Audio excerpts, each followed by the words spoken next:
What's up, guys? Today we're going to do a video of a couple of things which I think are essential modifications that should be done, could be done to the RedCat 64. I've had this now a little over a week, and it's been a pleasure tinkering with it and kind of figuring it out.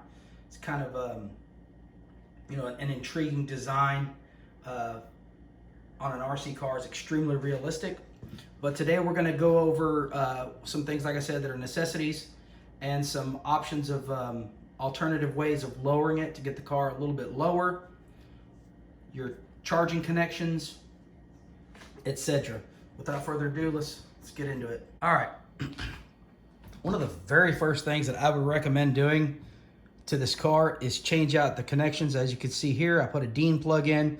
They do give you a charger with a wonky connection that I highly recommend getting rid of that. Put something on there that and maybe what you have on your other RC cars. I run Deans on everything, just my preference. Plus I have a large charger. I've heard that these could take up to 6 hours, 8 hours to charge this nickel metal hydride battery. I have another charger. It takes me about 30 minutes. So first thing I do is change out the connection on here just to make it ease of charging and speed up the process. Another modification that we have done to the 64, and this is a suspension modification, is something that is commonly seen. Popping these holes in this lower cross member will allow the cantilever to literally sit lower through the through this lower suspension piece, and that'll get you a little bit more drop when the suspension settles. It's easy, it's a free modification, and will get the front end of the 64 a little bit lower to the ground.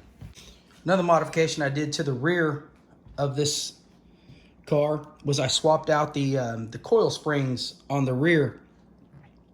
I'm not saying they need to be swapped out. I was searching for a little bit more realistic bounce movement. As you can see, the bumper is flat, even with the ground, with the surface.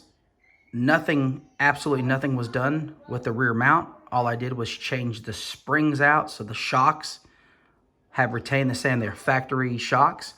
So this is a factory RedCat spring. It's very stiff, and I'd got a set of these RC four-wheel drive BlackRock springs. They're considerably softer, so I have the softest spring. They are the same diameter around. They're identical, but these are just significantly softer.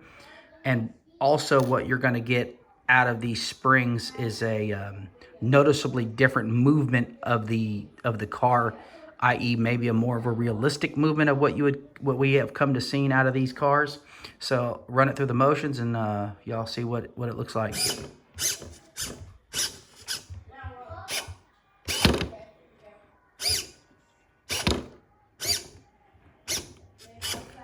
We have some noticeable sway, some bounce in it. It's not as stiff as it was. Also, the arms don't come up into the back glass as far anymore as they need to previously, because now the car will easily sit all the way on the bumper, and you get some more realistic sway in the car as the switches are articulating. It's not as stiff and toy-like anymore with these springs.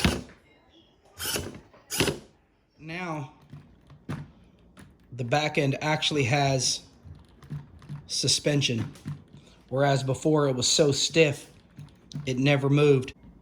On to another modification. I'll cut to a quick video right here, and this shows the upgrade between the RedCat 64 upgrade towing parts and some parts that I obtained off of a member on the RedCat forum named Jesse E.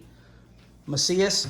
He offers his own version of the towing parts, and in the video you'll see the difference between the two parts and why I prefer to use the parts that I've acquired from Jesse.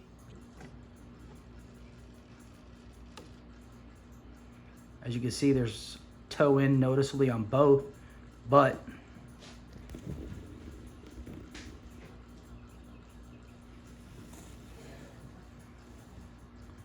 the RedCat still appears to have more toe in. So if this is something that you have an interest in and you want the wheels to be as straight as you possibly can, like I said, they're not bad. There's noticeable differences on the steering parts.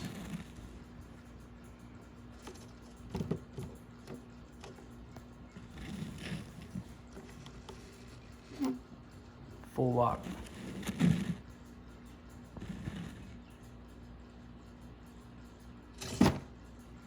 Noticed I've removed the front interior post and I've removed the rear interior post. So anytime you do any form of body dropping on the 64, what it's going to do is now that your body goes lower, your interior is essentially going to come up. So what I did to eliminate that is, and this is just temporary, I cut all the remaining portion off around the lower portion of the inner interior section. And as you can see, it would previously Velcro here. I set it all the way into the body as it should. I haven't detailed it out yet, taped it in. So now when I pull the body off, the interior comes with it. And this is what I think is going to be necessary when you do the body drop modification, which I'm going to show you right now. And if you're going to do a body drop, you will have to do this. I will put a couple still pictures up of it, but this is the front mount. And as you can see here, this piece previously, and obviously this is what sits on the front of your chassis, which I'll show you here in a second. I literally, this piece here previously sat right here the same way. So what I did is I cut it off of it, sanded it, squirted it all up, moved it down, and just re-glued it. Now, if you're going to choose to do this front body drop, what you'll also see is, because now you have a lip here that was not there before, because your mount was here, you'll have to go in and you'll have to trim your chassis up slightly. And I ran the Dremel straight across there, removed just a hair of material across there, so that once the body sets on there, it clears in between these mounts right here.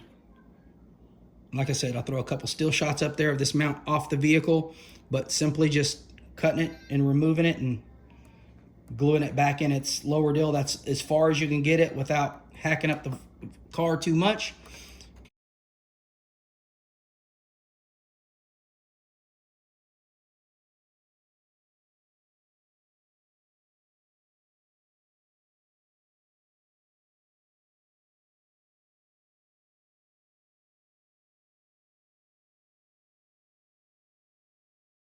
And I also had to trim these pieces here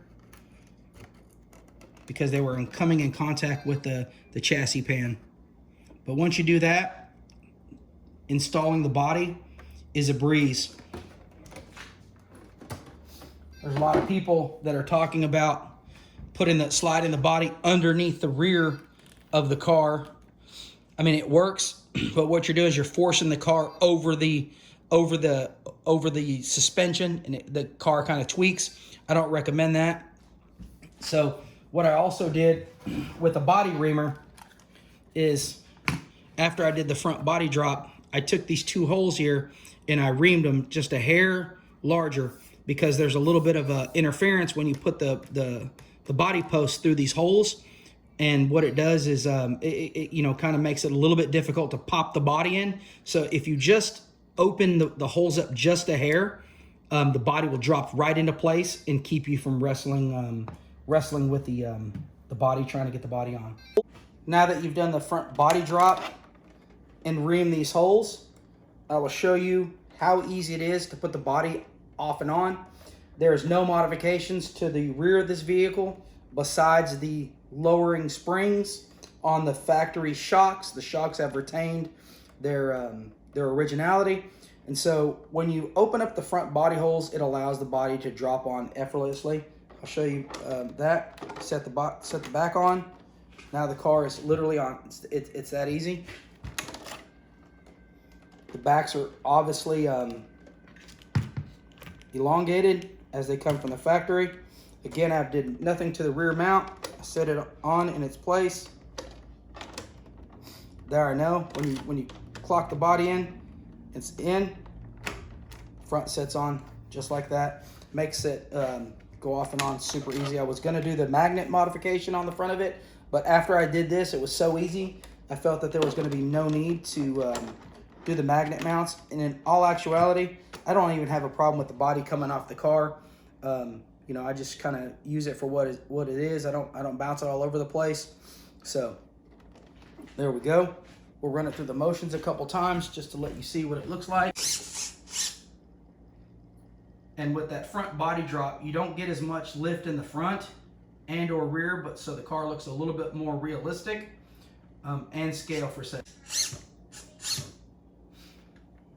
The front nose down is literally right sitting at the bumper. The car can be driven that way. And keep in mind, it still has the factory large RedCat wheels on it.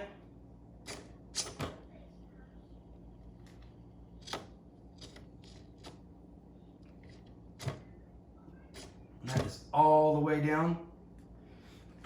Now let's look at the rear on the factory shocks. Puts the bumper literally right on the ground. So when the smaller tires are added, the vehicle will sit lower.